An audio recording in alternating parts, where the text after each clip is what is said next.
This is the official NATO Survival Compass, and it has only one purpose, which is to help you navigate when you don't have a map or another regular compass. It's not designed for use with a map. This is a survival compass. Okay, you can use it to orient a map, but if you've got a map, providing that you know how to read a map to a reasonable standard, which all current and ex-military personnel do, you don't need a survival compass. It's not meant to attach to a watch strap. As I said, this is a survival compass. I've never actually seen the point in these watch strap compasses, as you can use a watch as a compass. If you've got a watch, once again, you don't need a survival compass.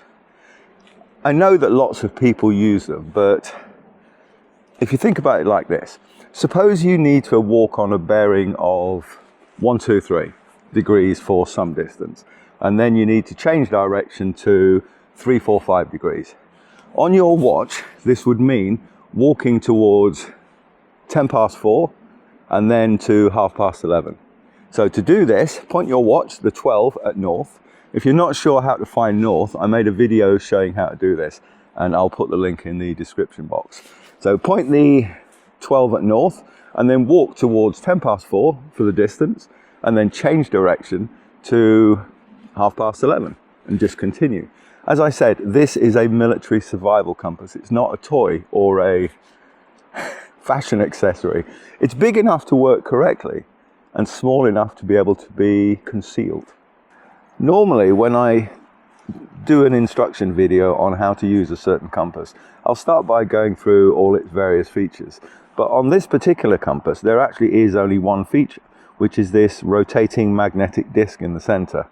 The north is marked by 3 dots and the south is marked by 1 dot. And that's really everything you need to know about this compass. That's all it does. The dots on the disc are luminous, which means that they'll glow slightly for nighttime use, but they're not tritium. The company that makes these, Pfizer, they do make compasses with tritium features, but this is designed for maybe no-duff escape and evasion. I won't say any more about that. And in that situation, you really don't want anything high lume if someone is looking for you with night vision goggles. The first thing to say is that you should either wear it like this or attach it securely to your clothing. For obvious reasons, don't keep it in your rucksacks. In a military situation, which is what these compasses are really designed for, the advice is to sew these into your clothing. But for a civilian like me, as I tend to wear so many different jackets, this wouldn't really be practical. But the main thing here is to remember that a survival compass is no use whatsoever if you don't have it with you. So let's have a look how you can actually use this survival compass, what it can do, and then we'll run through a couple of common situations of when people get lost and some of the things that you can do to become not lost. This compass only really does one thing, and that is to show you the direction of the cardinal points on a compass: north, south, east and west. And these are shown by the large pointers on the disc.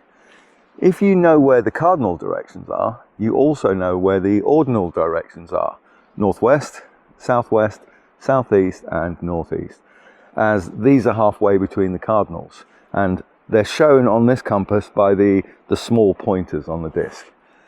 That's really all this compass can do. It shows you the directions on a compass rose. And the reason for this is, as I've said, it's not a toy or a fashion accessory. This is a serious item of military equipment. But I teach navigation to civilians who are going out walking in the hills. So let's have a look how this NATO Survival Compass can be used by civilians. For most situations that people find themselves in when they're lost, all you really need to know is the direction to somewhere. Now, you don't really need a compass to find the directions of north, south, east or west. But having said that, having one of these will make it much, much easier. I'll give you an example. Let's say that you've parked your car and you've set off walking around 9 o'clock in the morning.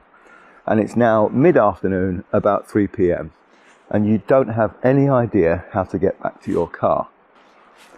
So let's say that this morning when I set off around 9 o'clock in the morning, the sun was on my left.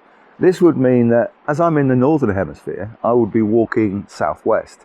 If I was in the southern hemisphere, I'd have been walking northeast. So now I know the direction that I walked away from my car.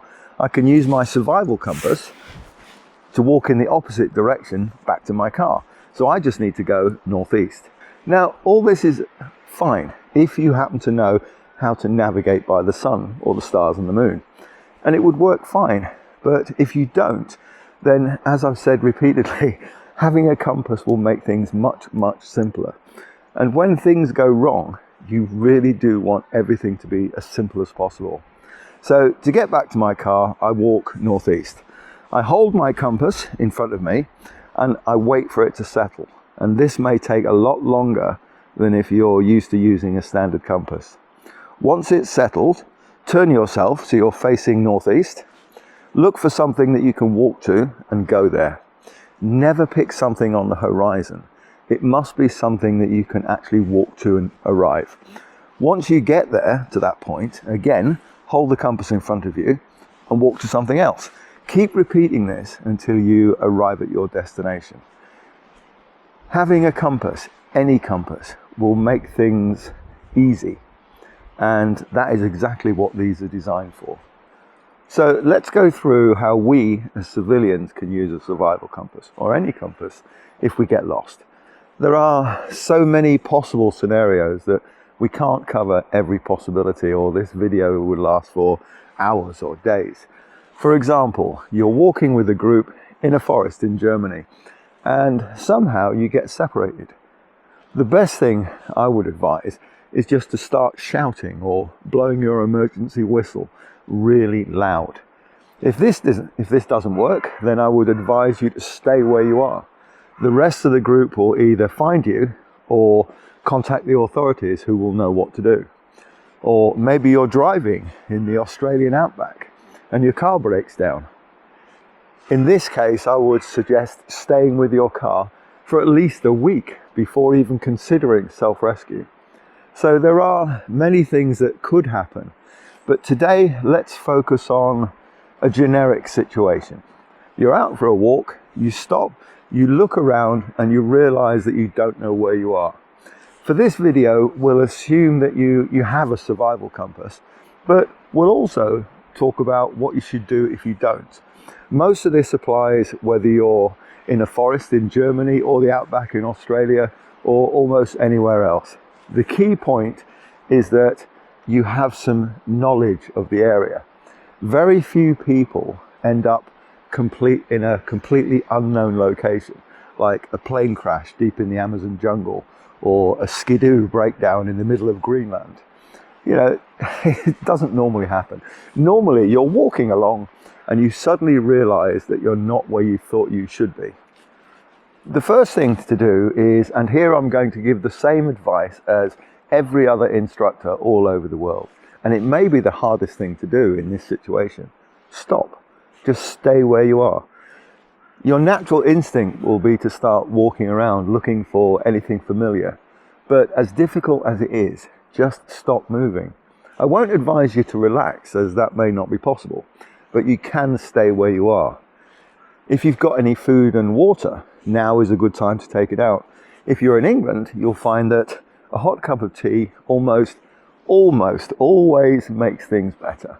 If you're in a group, the best thing to do, as I said, is shout or blow your emergency whistle as loud as you can. And if the others don't hear you, don't panic. They'll either find you or they'll call for help. If you're walking out on your own, it's different. You'll need to make a plan to get yourself out of this situation. And the key is to prevent panic. And the way to do that is to take control. And yes, I know it's easy for somebody on YouTube to say these things, but bear with me and we'll go through how to do it. I'm assuming that you don't have a map, otherwise you wouldn't be lost if you know how to read a map. But hopefully you will have your survival compass. So if you do, hold it flat in your hand or place it on the ground and let the disc settle.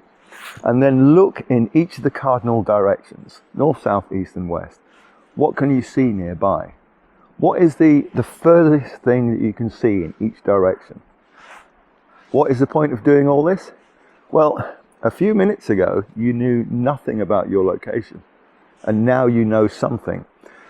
You're starting to take control of the situation, and you're not panicking. Next, think about how you got here. Not a detailed description of the route, if you knew that, you wouldn't be lost. But just the last stretch. What direction were you walking in before you got to where you are now? Now I'm here, and I walked from there, so I arrived in this direction. Look at your compass, find out which way that is. Maybe you were walking west. If so, maybe, just maybe, walking east will get you back. But please don't start to move just yet. The next thing is to consider the terrain. The world isn't flat. Were you walking uphill or downhill before stopping? Even on a gentle slope, you always know if you're going up or down. Do you remember anything from your journey? A distinctive tree or a stream or a mountain view? The next important thing to do is look around your location. Where exactly are you? Are you next to a tree or a rock or a stream, or maybe just a few meters from something noticeable? Look at your feet, then look around your immediate area. Now mark this location. Break a small branch, dig your heel into the ground, anything that will make it obvious if you return to this particular spot. Now you're going to walk in a short distance in the direction that you originally came from. Keep looking back, and so you can still see the marker that you just made. Do you recognize anything? If so, great, you're not lost anymore. If not, don't worry. You're still in control and you're not panicking. Go back to your marker, and if you don't remember how you got there, and then you just suddenly realize that you don't know where you are, this is where your survival compass will really come in useful. Without the compass, you'll need to make markers, lots of them, which are crossed sticks, piles of stone, anything distinctive. But with the compass, everything becomes much easier. What you're going to do is you're going to explore the area around you in a very structured way. You're going to walk around 50 meters, that's 30 double paces in one of the cardinal directions. It doesn't matter which one, take a pick, north, south, east or west. If you have a compass, hold it flat and steady. Let the needle settle, and then find a landmark in the direction that you're going and walk towards it, counting your double paces. If you're not used to pacing, that's every time your left or your right foot hits the ground. It doesn't matter which one, left or right, as long as you always count the same footfall. When you reach 50 meters or 30 double paces, stop, look around. Do you recognize anything? If yes, great, you're not lost anymore. If not, mark this spot, sticks or stones or something, so you'll recognize it later. Then return to your starting point. Follow to do that, you follow the other end of the compass. Without a compass, you'll need to pick a random direction and mark your trail every 5 double paces. When you reach 50 meters or 30 double paces, stop, look around, and if nothing looks familiar, follow the markers back to your starting location. If the first direction doesn't work, repeat the process. West, then south, then east. And if necessary, also do this towards the ordinals. Northeast, southeast, southwest, northwest. If this doesn't work, then extend the search to 100 meters, that's 60 double paces, and then 200 meters, 120 double paces. The main thing is always to return to your starting location. Now, this doesn't sound like you're doing much, you're just walking out in a straight line. But if you think about it, after doing this, going out in 8 directions for 200 meters, you'll have searched an area of over 125,000 square meters. You will find something. All types of self-rescue work without a compass. But having a survival compass, or any compass, as I keep saying, it makes it much, much simpler. These compasses were designed for the military, but this is a video for civilians, people walking in the hills or maybe on multi-day hikes. If you're in the military, you already know how to use these much better than I do. And we're not covering no duff, escape and evasion today. So using a survival compass isn't difficult, but you really do need to practice before you need it. You know, get used to using it. The first time you use it shouldn't be when things are starting to go wrong. And I suppose most importantly, if you do get lost, stop, think, don't panic. And the key to survival is to have a plan already prepared. That's enough. Thanks for watching.